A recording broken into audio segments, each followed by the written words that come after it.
আমিন ছাড়া সালাতের মধ্যে কোন জায়গায় জোরে হবে না, সব চুপে চুপে। সামি আল্লাহু লিমান হামিদা রাব্বানা লাকাল হামদ হামদান কাসীরান তাইয়িবান মুবারাকান ফি। একজন সাহাবী জোরে বলেছিলেন, তার পূর্বেও কেউ কোনোদিন জোরে বলেননি, পরেও কেউ কোনোদিন জোরে বলেননি। আর এটা সাহাবীদের নীতি ছিল না।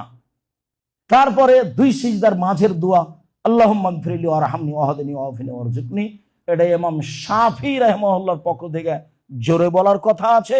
ভারত, বাংলাদেশ, পাকিস্তানে যারা চার মাঝহাবের কোন একটা মাঝহাব মানতে হবে বলেই মুসলিম পার্সোনাল ল খ্রিস্টানেরা চেয়েছিল,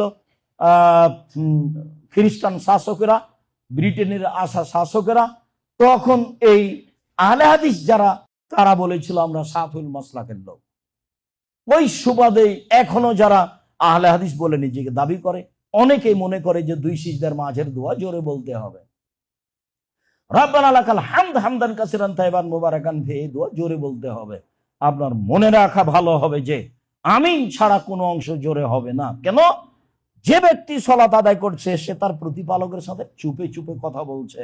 ইনাজিল্লাহ, সে আল্লাহর সাথে চুপে চুপে কথা বলছে, কথা আল্লাহর নবী বলেন।